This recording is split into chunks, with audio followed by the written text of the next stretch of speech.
بسم اللہ الرحمن الرحیم۔ صرف ایک اللہ کی بندگی اور صرف محمد صلی اللہ علیہ وآلہ وسلم کی پیروی، یہی نجات کا راستہ ہے، یہی فلاح کا راستہ ہے اور یہی جنتیوں کا بنیادی عقیدہ ہے۔ مختصر کلمہ لا الہ الا اللہ محمد الرسول اللہ، یہ کلمہ ہے نجات دینے والا، اور اس کو اچھی طرح سمجھ لیں۔ لا الہ الا اللہ کا مطلب یہ ہے کہ اللہ کے علاوہ کوئی الہ نہیں ہے جو خالق اور مالک کہلائے جانے کا مستحق ہو، جسے عالم الغیب، حاضر و ناظر، مختار کل سمجھا جائے، نفع اور نقصان جس کی مٹھی میں ہو، حاجت روائی، مشکل کشائی اور فریاد رسی جس کی صفت ہو، اٹھتے بیٹھتے جس کو پکارا جائے، جس سے غائبانہ خوف کھایا جائے اور امیدیں وابستہ کی جائیں، جس پر توکل کیا جائے، واسطہ وسیلہ کے بغیر جس سے دعائیں مانگی جائیں۔ یعنی واسطے وسیلے یہاں نہیں چلیں گے۔ اگر واسطے وسیلے تم چلاتے ہو کہ بے حق فلاں، بے حرمت فلاں، اپنے حبیب کے صدقے، فلاں کے صدقے، تو پھر تم لا الہ الا اللہ کے انکاری ہو، تم پھر اللہ کو اکیلا معبود نہیں مانتے ہو۔ لہذا یہ شرک ہے، اس سے بچنا چاہیے اور اس سے توبہ کرنی چاہیے، اس سے پہلے جو ہو چکا۔ اور کوئی اور نہیں ہے جس کے حضور رکوع و سجدہ ہو۔ یعنی یہ دیکھیں، یہ رکوع اور سجدہ صرف اللہ کا حق ہے، اور تمام انبیاء نے اللہ کو سجدہ کیا، اللہ کو سامنے رکوع کیے، ماتھے ٹیکے۔ پورے خاندان یعقوب علیہ السلام نے مصیبتوں کے ختم ہونے کے اوپر اور خوشحالی آنے کے اوپر اللہ کے سامنے سجدہ ریز ہو گئے۔ وَخَرُّوا لَهُ سُجَّدًا، لہو کی ضمیر اللہ کے لیے ہے، انہوں نے اپنے مالک اور خالق کو سجدہ کیا۔ اور یہ تمام انبیاء کی سنت ہے۔ سورہ مریم 58 نمبر آیت میں تمام انبیاء کی سنت بیان ہوئی ہے کہ جب ان کے سامنے اللہ کی کوئی نشانی آتی تو یہ دھڑام سے سجدے میں گر جاتے تھے، تمام انبیاء۔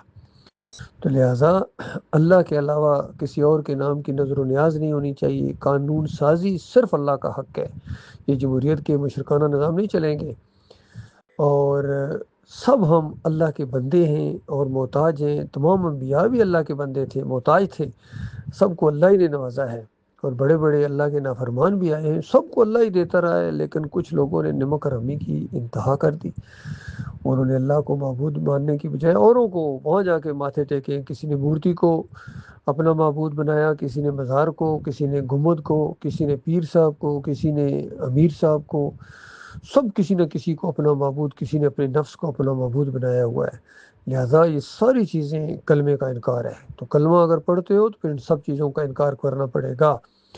اور کلمے کا دوسرا حصہ محمد الرسول اللہ، اس اقرار کے معنی یہ ہے کہ نبی صلی اللہ علیہ وآلہ وسلم بشر ہیں، آدم علیہ السلام کی اولاد میں سے ہیں، اور اللہ کے آخری رسول ہیں۔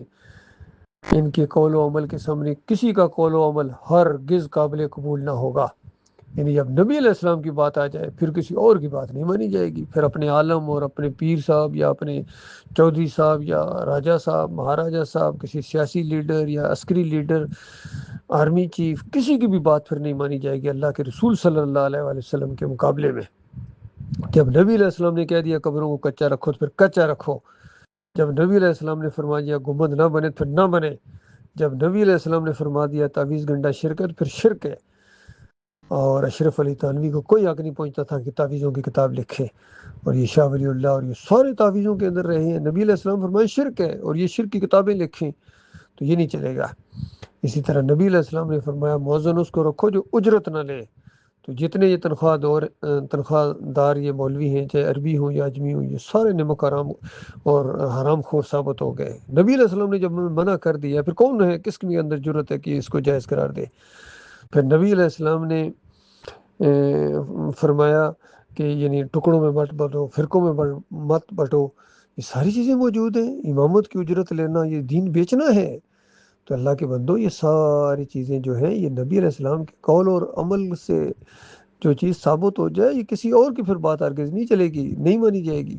اور نبی علیہ السلام کے قول و عمل کی وہی تعبیر معتبر ٹھہرے گی جو صحابہ اکرام رضی اللہ تعالیٰ عنہم اجمعین سے ثابت ہے۔ یعنی یہ نہیں کہ آج ہر بندہ اٹھ کے کہہ دے نبی علیہ السلام کی بات کا یہ مطلب ہے، دوسرا کہ قرآن کا یہ مطلب ہے۔ نہ نہ نہ نہ نہ نہ، جس طرح صحابہ اکرام نے مانا ہے قرآن کو اور نبی علیہ السلام کی سنت کو اختیار کیا ہے صحابہ اکرام نے، اور وہ ایک محل اسلام کا جو قائم ہوا ہے، بالکل وہی بنیادی چیز ہے، وہی نمونہ ہے۔ اللہ نے گویا ان کی طرف اشارہ کر کے کہا کہ ان کی طرح ایمان لاؤ تب تمہارا ایمان قابل قبول ہے، اور اگر ان کی طرح ایمان نہیں لاتے ہو تو پھر اللہ کے ہاں تمہارا کچرا ہو، تمہاری کوئی ویلیو نہیں ہے۔ کہیں اللہ تعالیٰ فرماتا ہے اگر اللہ سے محبت کرتے ہو تو اے نبی کہو کہ میری پیروی کرو، میری پیروی کرو، مقابلہ نہ کرو، میری پیروی کرو۔ تو نبی علیہ السلام کی پیروی کرنا ہے، یہ مطلب ہے محمد رسول اللہ کا۔ تو یہ معاملہ اللہ کے بندو، قیامت تک سنت نبی صلی اللہ علیہ وسلم زندگی کے ہر شعبوں میں سند آخر اور ہر قسم کی بدعت قابل رد ہے۔ اس عقیدہ کا مالک گناہ گار سے گناہ گار بندہ انجام کار جنت کی بادشاہی میں پہنچ کے رہے گا انشاءاللہ، اور اس کے خلاف عقیدہ رکھنے والا جنت کی خوشبو تک نہ پا سکے گا، چاہے وہ 5 وقتہ صلات کا پابند، ہر روز تہجد ادا کرنے والا اور صائم دہر ہی کیوں نہ ہو۔ اللہ تعالیٰ غور و فکر کرنے کی توفیق عطا فرمائے۔